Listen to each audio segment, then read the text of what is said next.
सभी को मेरा नमस्कार। मैं अर्चना। हाँ तो प्यारे बच्चों, आज हम करेंगे रे के विभिन्न प्रकार की। रे के कितने प्रकार होते हैं, किस तरह से रे का प्रयोग किया जाता है और उनके प्रकार जो होते हैं उनके नाम क्या क्या होते हैं।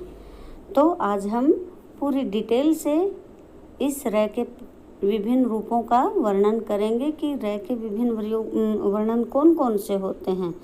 बच्चों को ये तो पता होता है कि ये रे आधा है, ये पूरा है, लेकिन उनके नामों का नहीं पता कि इस रे को हम क्या बोलेंगे और इसको हम क्या बोलेंगे। तो रे के जो रूप होते हैं हमारे सामने, रे के 4 रूप होते हैं।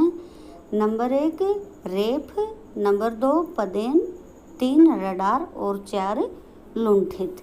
तो अब हम करेंगे कि रेफ किसे कहते हैं। रेफ जो होता है वो रेफ जिसको अक्षर के ऊपर लगाया जाता है, और जिस अक्षर के ऊपर लगाया जाता है उस अक्षर को पूर्ण, और रेफ को का जो अर्थ होता है जो उच्चारित करते हैं वो रेफ को पहले और जिस अक्षर पर रेफ लगा होता है उसके बाद में उच्चारित करते हैं। यानी जैसे गर्व, गर्व वै के र रे लगा है, लेकिन रे का हम जो उच्चारण कर रहे हैं वो वै से पहले कर रहे हैं। जैसे सूर्य, सूर्य के अंदर य जो है य के ऊपर रे लगा है, लेकिन हम इसका उच्चारण जो है य से पहले कर रहे हैं। यानी ये सारे के सारे जो रे हैं ये हमेशा अधूरे रे होते हैं, स्वर रहित रे होते हैं। ऊपर लगा हुआ जो रे होता है वो हमेशा आधा रे होता है, और नीचे जो रे लगता है वो पूरा रे होता है। वो पदेन की श्रेणी में आता है। पदेन यानी जिस जो खड़ी पदेन जो होते हैं, एक होता है खड़ी पाई वाले अक्षर और एक बिना पाई के अक्षर। जैसे ट, ड ये जो हैं वो बिना पाई के अक्षर होते हैं। इनके नीचे जो रे लगता है उसे हम पदेन बोलते हैं। जैसे ट्रक, ड्रामा, ट जो है ट के नीचे जो रे लगा हुआ है यहाँ रे पूरा है और ट आधा है। ड्रामा में भी ड अधूरा है और रे पूरा है। यानी जो बिना पाई वाले अक्षर होते हैं उनके नीचे जो रे लगाया जाता है वो पूरा रे होता है और उसको हम पदेन का नाम देते हैं। और जो पाई वाले जो अक्षर होते हैं उन्हें हम आगे आएगा उसे रडार जो बताया था वो नाम देते हैं। यानी इस अक्षर में रे को अक्षर के पद अर्थात सबसे नीचे लगाया जाता है। पदेन को भी पूर्ण रे उच्चारित किया जाता है, और जिस अक्षर पर लगा होता है उस अक्षर को हम आधा, अर्ध और उससे पहले उच्चारित किया जाता है। जैसे ट्रक, ट पहले और रे बाद में, ट अधूरा और रे पूरा। ऐसे ही ड्रम, ड अधूरा और रे पूरा। यानी आधा अक्षर वो जो होता है वो उससे पहले हम प्रयोग करते हैं, उसका उच्चारण पहले करते हैं।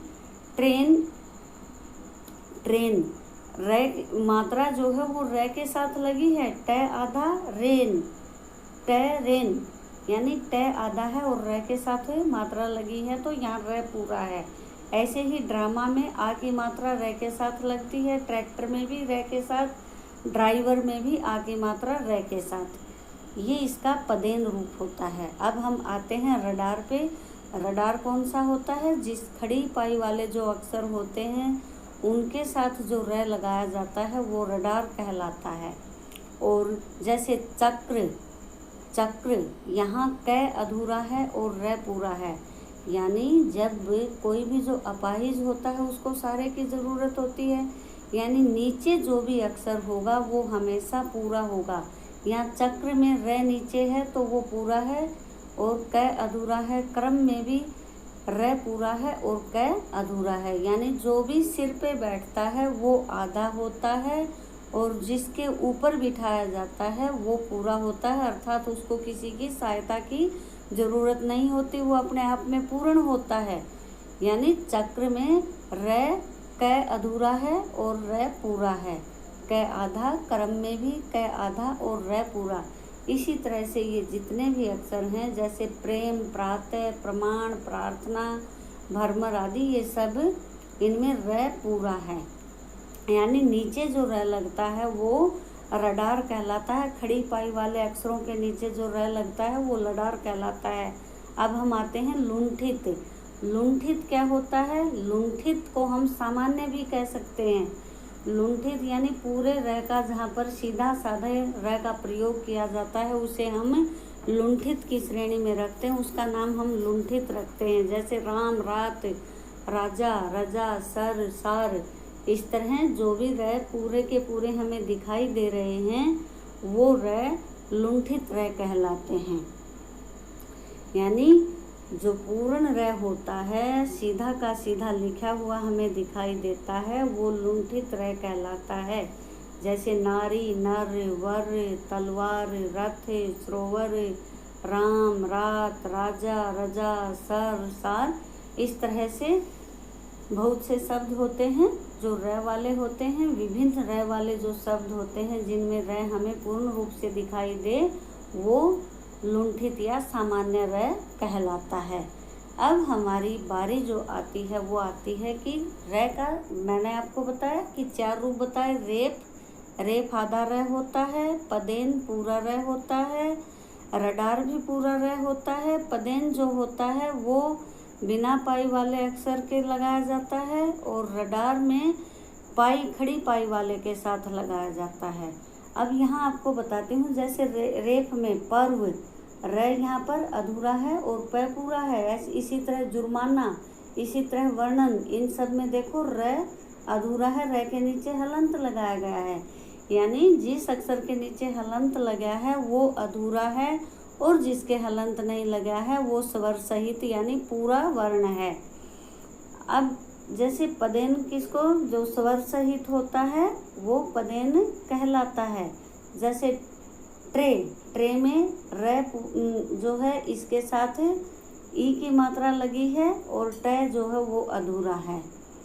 जिस वर्ण को बोलने में ए की मात्रा आती है वह र स्वर सहित र कहलाता है। यानी किसी भी स्वर की मात्रा लग जाए वो र पूरा होता है।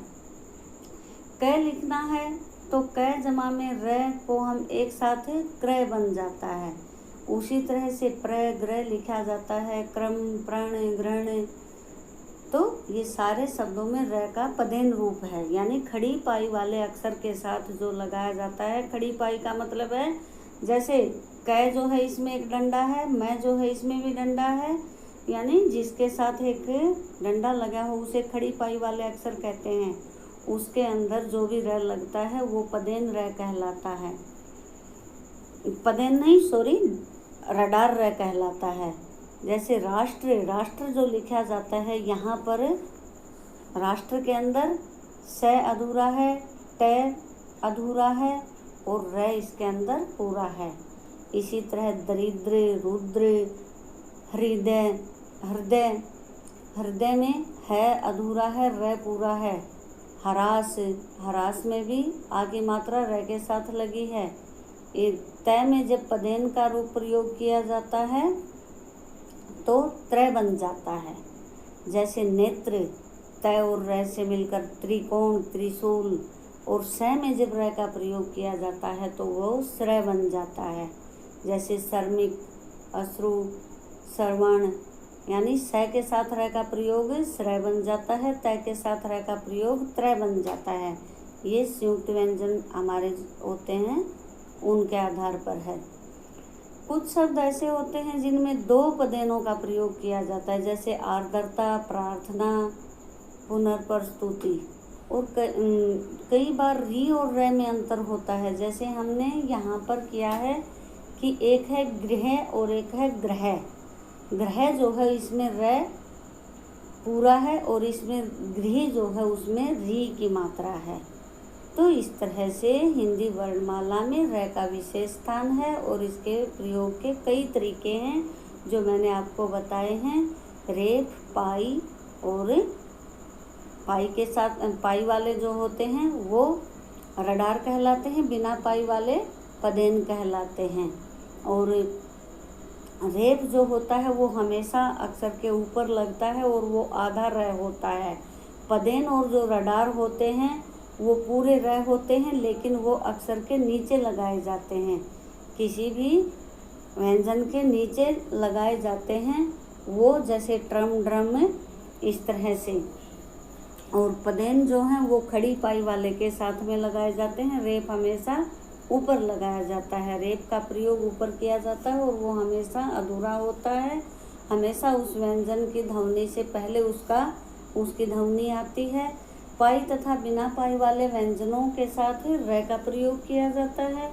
पाई के साथ यानी जब रे से पहले प्रयुक्त व्यंजन बिना स्वर का होता है यानी अर्ध होता है और इसका उच्चारण प्रयुक्त वर्ण के बाद में होता है। रे से पहले पूरा वर्ण लिखा जाता है और रे के लिखने का रूप बदल जाता है। तो पाई वाले व्यंजनों के साथ नीचे लगाया जाता है जैसे क्रम, लेकिन रे पूरा होता है। और जैसे प्रश्न में भी रे पूरा है, पै अधूरा है। बिना पाई वाले के नीचे लगाया जाता है, वहाँ भी रे पूरा होता है, लेकिन उसका लिखने का जो तरीका है वो बदल जाता है। री और रे में अंतर, कृपा, कृष्ण, और यहाँ क्रमांक, क्रिया, यहाँ पर रे है और कृपा और कृष्ण में री की मात्रा लगी हुई है। तो इस तरह से हमारे सामने